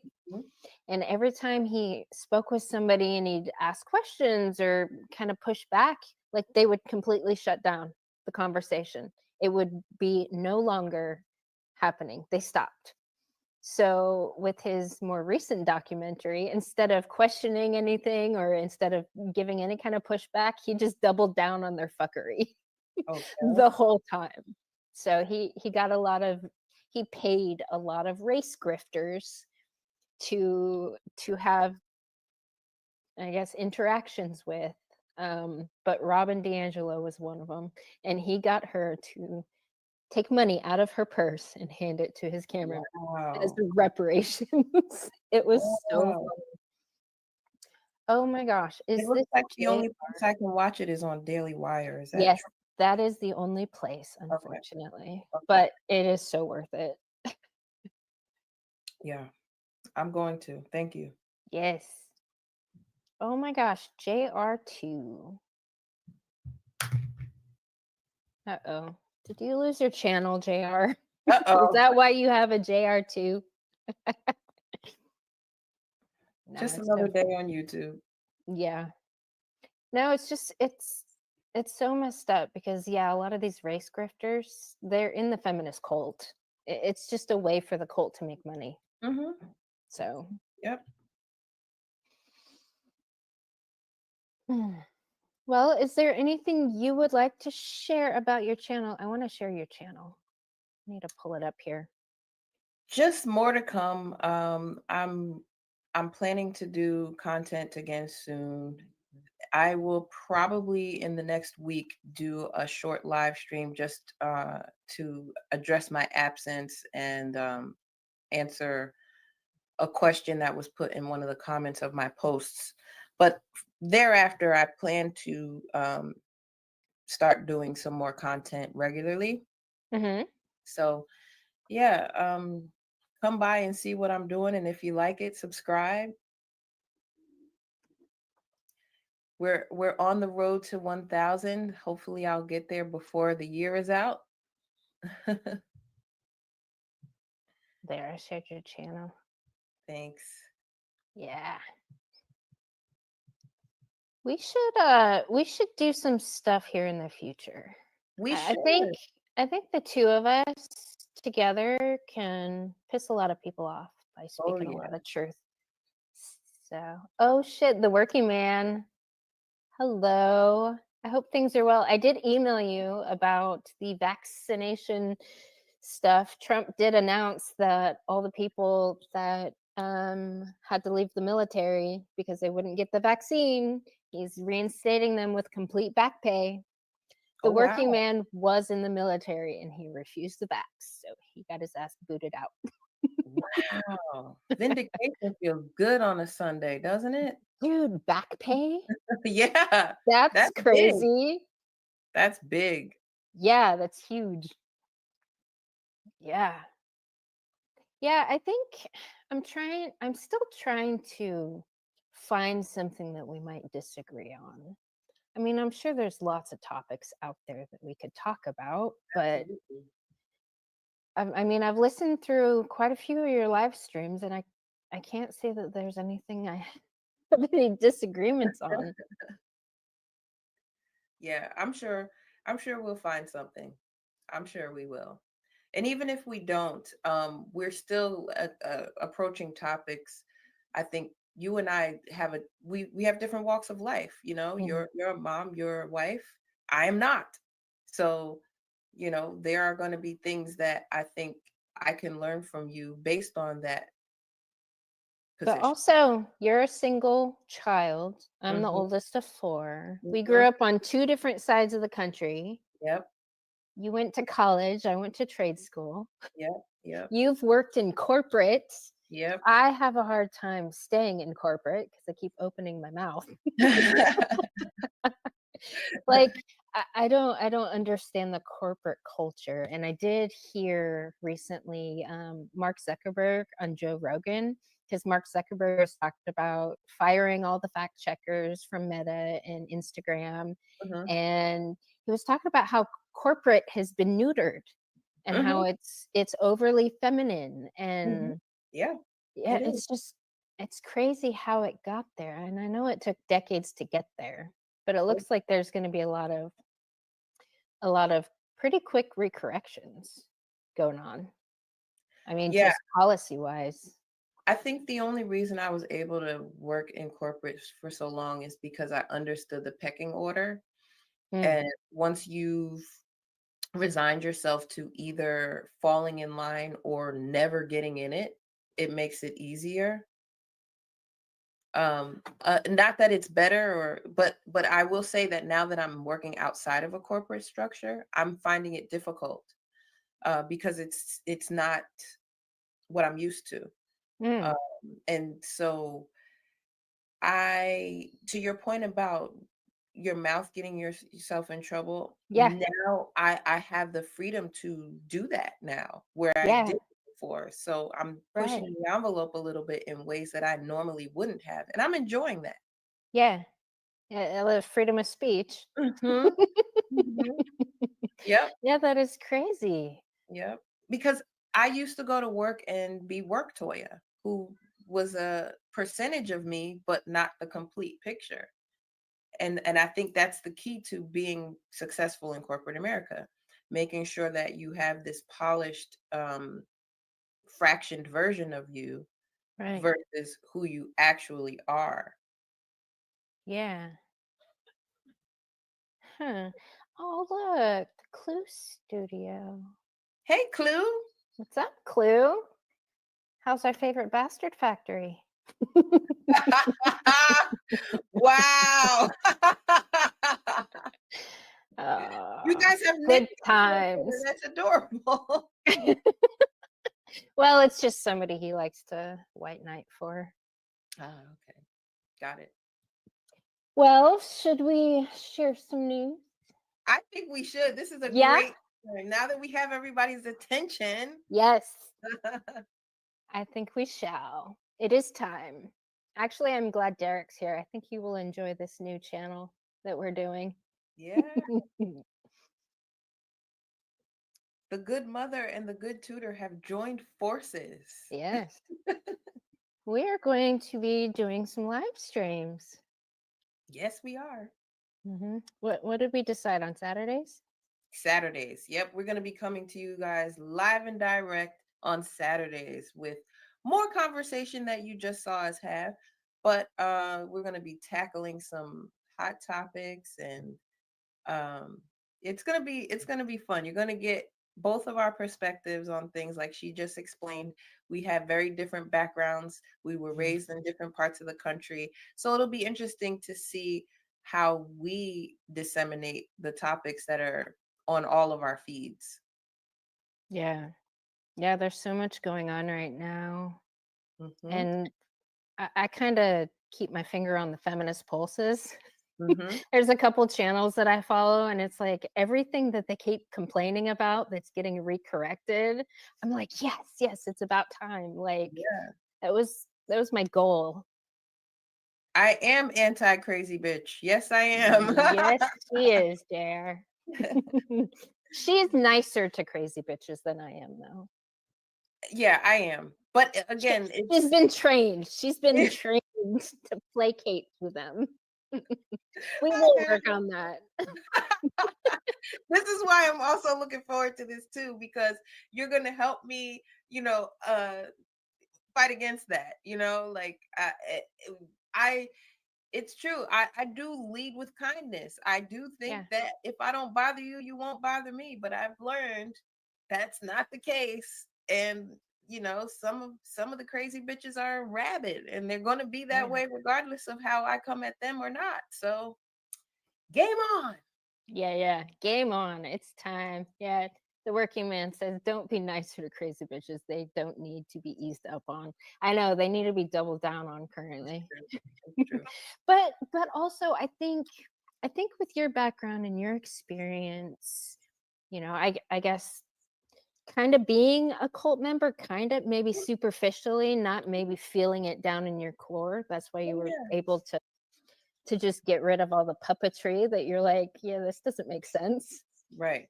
There are some people that I think really believe this, like the women in their lives that they listen to convince them of these lies, and they actually believe this stuff. And I think you can maybe be a softer place for them to land, because Oh, I have very little patience for crazy bitchery because I don't understand feminism to the extent that somebody that experienced being a part of that group would, if that mhm, makes sense. mhm.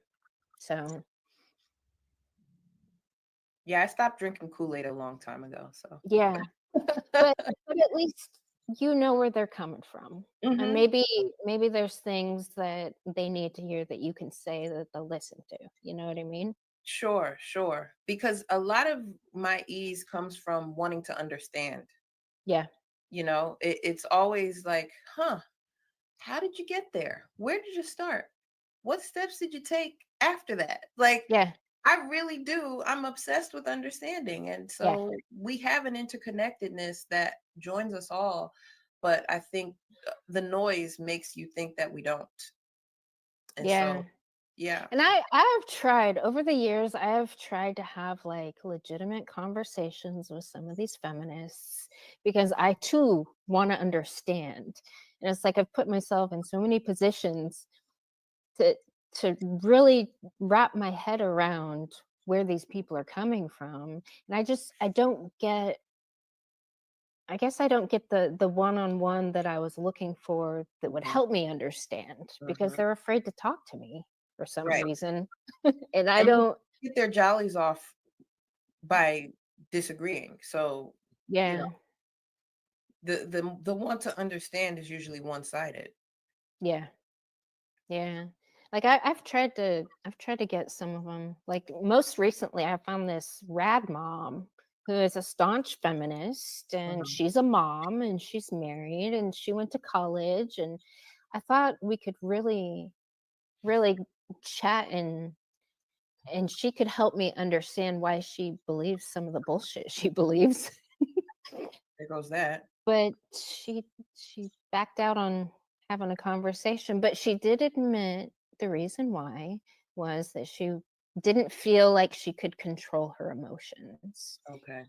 in a conversation together, that she would embarrass herself in public or something. Which I fully appreciate the confession, Mhm. but still, I'm like, why be such a coward? Like, so what if you say something like, just chill out? I don't understand the inability to control one's emotions. Like, I don't either. oh, you don't get that? I don't get that either. But that Okay. might be why neither one of us are on head meds. Right. Right. So, you Yeah. know, I believe in respect and letting people have the floor when they have it, and as long as you give me an opportunity to have the floor too, there shouldn't be um any difficulty thereafter. But there are some people who really do have a difficulty with that, and I'm even obsessed with understanding that because I'm like, it's a volley. How have you never played volleyball? Right. Yeah. Yeah, I don't get what it's like to not be able to just sit face to face and talk with somebody. And not Like, attack them for what they look like or sound like or where they come from. Like, right. you are you. You are a viable human being, Yeah. and what you have to say matters, even if I disagree with it. You're entitled to whatever you feel. That's okay. Yeah.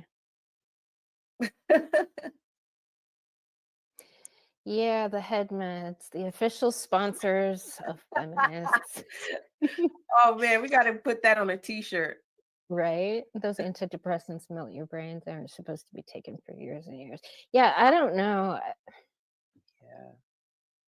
Messing with people's chemicals, man. It's not. I have learned, and this might just be from my own personal experience, like your body reacts to your environment. Mhm. If something's messing up, something in your environment's wrong. Yes. Like, Yes. It's true. yeah. Well, let me share the channel. It is in the very beginning stages. I gotta pull it Yes. up here because I think we're doing our first one next Saturday. Next Saturday, we're coming to you guys live and direct around Mhm. probably dinner time. Okay. And I'm gonna share her channel one more time because you're gonna still do what you Yeah. said you were gonna do on this channel. Yes. And I'm still going to do some stuff on this channel. And of course, it will always be a place for the gentlemen to have conversations if they would like, to have conversations that won't negatively impact their other channels. There's a lot of guys that come here for discussions, and they have channels of their own, and Okay. there's it's just various different niches of different things. So when they want to talk about like society and politics and stuff, they'll come here just Mhm. so their other channels don't get canceled. Yeah. But oh, I do want to share one thing because I know I posted it, but I got my hands on a dictionary Awesome. from 1934 published. Oh, nice. Nice. And And it's nice and thick too. oh, dude, like just the quality is insane. Insane. But look at the definition of feminism. Look at that. Wow. The theory, cult, or practice of those who advocate such legal and social changes as will establish political, economic, and social equality of the sexes, propaganda or activity favoring the emancipation of women. And I don't understand why the feminists have tried so hard to isolate women. They call it emancipation, but really all the feminists I know are super isolated. Right. Like, feminism has attacked the nuclear family and proper tribes and tried to put in place this weird fucking cult of people that actually don't care about each other, but say they do. Like the emancipation of women, Emancipated from what though? right? Why is there a need for an emancipation? I don't understand it personally. I don't either. Because if you emancipate us from the very dichotomy that exists between men and women, then what is our purpose? Right. That is a good question. Just say that you're lesbian. It's fine. Go be lesbian. It's okay. Exactly. That's what I'm saying. It was literally started by fucking lesbians. And their whole cult is a mating strategy. They want Yeah. these women isolated so they can eventually get them in bed. And it's disgusting. Like what the whole thing is predicated on. And they fucking target kids. Yeah. Like they bring their feminist ideology to high school, and these are minors. Hmm. Like they shouldn't be able to prey on children like that. No, not at all. But if you like this conversation, we'll be having plenty more like it over on our new channel. So I hope you join us next Saturday. Yep. That's the link right there. We'll be having lots of fun, spirited conversation over there. Hence the name, Controversations. Yes. And I really look forward to working with you. Yeah, me too. I think this will be super fun. It was such a Yes. good idea. Yes, And I think the timing's really good it is. because we have so much to talk about. We do. We do. And we look Yes. forward to the audience also um, submitting some things that they would like to hear us discuss as well. Yeah. We'll have plenty to talk about, but I would really be interested to seeing what other people say that they want to see us tackle, because that might spawn something for us to disagree on. Uh, Yes, I know. so, go Yeah. ahead and sub to the channel and leave us some feedback. We'll see you guys on Saturday, though, for sure. Yes, absolutely. All right, everybody. We're gonna close this out. JR, it was good seeing you. When I get on my phone, I'll get you a new wrench, okay? Tom, Indigo Flow, good to see you. Yes, Clue, good to yes. see you. Derek, I'm glad to see you. I hope you join back in the military and get all that back pay. You got to tell us how much the government owes you. Oh, yeah, I'd love to hear that. I'd love to hear more Yes. about that. It was great Yeah. meeting a lot of your subscribers as well. Thank you Yeah. for These being are nice to me. oh yeah, no, these dudes are not like as long as you're not a man-hating crazy bitch that try to attack them, they're very respectful. I see that. It's funny. I know the MGTOW gentlemen get a bad rap. It's Yeah. literally the feminists. It's because the MGTOW community has been saying all the things that the feminists have been doing for years. Hmm. And instead of the feminists being like, oh, maybe you guys have a point, oh, hey, you're calling out women's bad behavior. Like, you just hate women. Like, I think they've been unjustly put in a box that they don't really deserve to be in. Sure. And I've had a lot of good conversations with a lot of men in that space, and Right.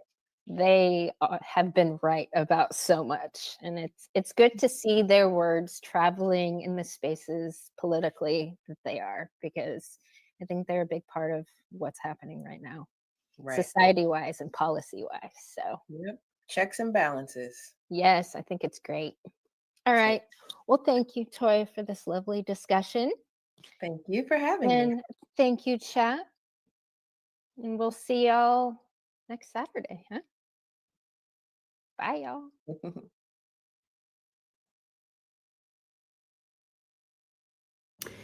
Hey everyone, I'm coming on here for another